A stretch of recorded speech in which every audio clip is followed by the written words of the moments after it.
Good morning, সবাই কেমন আছো? আশা করি সবাই ভালো আছো। তো আজ হচ্ছে মঙ্গলবার। ভিডিওটা আমি দেরি করে আপলোড করছি, কিন্তু এটা মঙ্গলবারের ভিডিও। তো সকালবেলা উঠে ঘরটর গুছিয়ে চলে গেছিলাম মামার বাড়ি। হ্যাঁ, হঠাৎ করেই যাওয়া। তো যাই হোক, মামার বাড়ি গেছিলাম, এটা তোমরা আগেও দেখেছো। তো চলো দেখাই একটা জিনিস। এই যে এই বাড়িটা দেখছো, ওটা ছোটো মামার, আর এই যে বাড়িটা দেখছো এটা বড় মামার। এই হচ্ছে ঠাকুর, গণেশ ঠাকুর। আমার বড় মামা ঠাকুর বানায়। তো তার গণেশ পুজোর দিন একটা ডেলিভারি আছে, তো সেটাই রেডি করছিল। আর চলো তোমাদের আর একটা জিনিস দেখাই। এই দেখো, দেখেছো?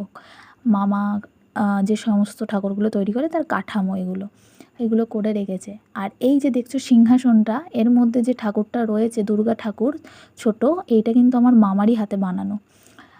দেখো ওয়েদারটা কত সুন্দর, কি হাওয়া দিচ্ছে দেখেছো? আর একটা জিনিস বলে রাখি, আমার মামার বাড়িটা কিন্তু পুরোটাই সবুজ বন দিয়ে ঘেরা, যেটাকে বলে সবাই জঙ্গল বলতে পারো, বাট আমার খুব ভালো লাগে। আমি এমনি জঙ্গল খুব পছন্দ করি। আমাকে যদি পাহাড়, সমুদ্র, জঙ্গলের মধ্যে অপশান দেওয়া হয়, আমি প্রথমেই বলি জঙ্গল। আর এই হচ্ছে আমার ছোটো মামার বাড়ি, যেটা দেখাচ্ছিলাম ওই বাড়ি থেকে। দেখো বৃষ্টি চলে এসেছে, জোরে বৃষ্টি এসে গেছে, বৃষ্টি থেমেও গেছে।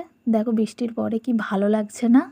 পরিবেশটা কি দারুণ লাগছে। এই জন্যই বলে প্রকৃতি সব থেকে বেশি সুন্দর। প্রকৃতির থেকে বেশি সুন্দর কিচ্ছু হতে পারে না। তুমি দুপুরের খাওয়া দাওয়া করছি এখন, দুপুর হয়ে গেছে, মামি খেতে দিচ্ছে, খাওয়া দাওয়া করছে। আর এটা হচ্ছে আমার মা বসে আছে। ও বাপের বাড়ি এসেছে, একটা আলাদাই ব্যাপার, নিজেকে রানী রানী মনে করছে। যাই হোক, তারপর আমি চলে গেছিলাম পেয়ারা পাড়তে। বড় মামার বাড়িতে গাছে প্রচুর পেয়ারা হয়েছে।